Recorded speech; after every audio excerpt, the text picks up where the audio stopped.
Good afternoon. Well, very interesting that we canceled our February 2nd State of the Community Address and moved it to March 2nd. A lot of things have happened in education in the state in the last month. But before I get into that, I want to share with the community that you have a jewel of a school district. This past year, the class of 2010, the students who are now in their freshman year, their second semester of the freshman year, they had the highest ACT scores in the state of Wisconsin. I believe that deserves a round of applause.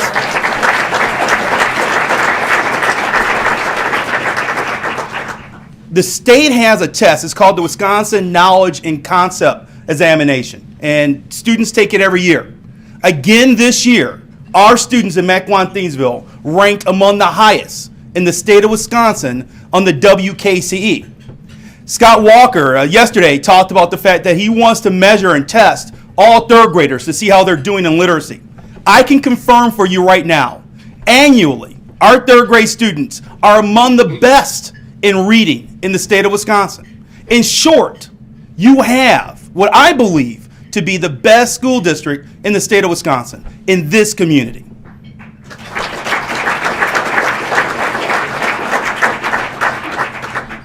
So, as I said, in the last month or so, there have been a lot of changes in school finance.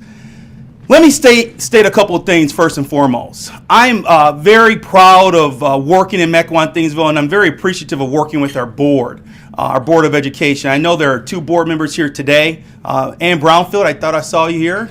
Wave, Ann, for the people. Thank you for being here, Ann. And Suzette Urbisich, our board president, is also here, I believe. Yes. Our Board of Education, 3 years ago, asked our administrative team to create a 3-year budget plan. And so we know where we need to make our cuts well in advance. You've probably been reading in the paper that school districts are scrambling to lay people off and to deal with their budget situation. Due to the foresight and the vision of our Board of Education, we're not doing that in Mequon-Thiensville. We have a plan, and we're putting our plan in place. You will also notice back in October, before the governor was elected formally, in October, we had a plan in place from our budget perspective to ask our employees to give concessions and to take less in their compensation. This is well before the budget repair plan. And so what I'm here to tell you today is that we understand, in looking at the budget that Governor Walker has presented, we understand that our shortfall will go from $1 million to $2.5 million. We understand that. But we're also prepared to implement deeper contributions for our employees. And so that's how we're going to keep our school district afloat, how we will balance out our shortfall. In short, we're not looking to the community for more dollars. We're not asking for any tax increases. We will look within to handle our financial situation. We will look within to continue to provide you, the community members of Mequon-Thiensville, with what I believe to be the best school district in the state. What that will result in is insurance contributions from all of our employees increasing up to 15 to 20%. What it will mean is that all employees will contribute to their pensions. We believe as a board and as an administrative team that this is fair to ask, that this is a fair thing to request of our employees.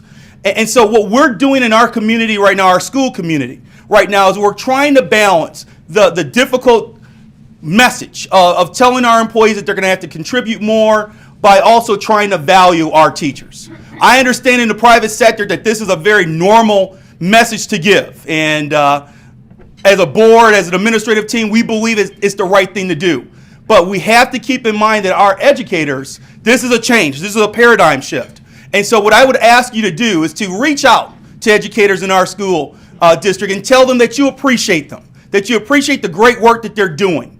Because right now they're not hearing that message clearly. I appreciate what our teachers do. I think we have the best teachers in the state of Wisconsin. You wouldn't have the type of results that we have in this school district if we didn't have great teachers. In short, because Tina and Andrew both reminded me, so I think there's a message there that we only had 7 minutes. In short, I want to just summarize and tell you a couple things. You have a great school district. Don't give that up. Don't give that up. Fight for that school district that you preserved and that you took advantage of when your children were younger.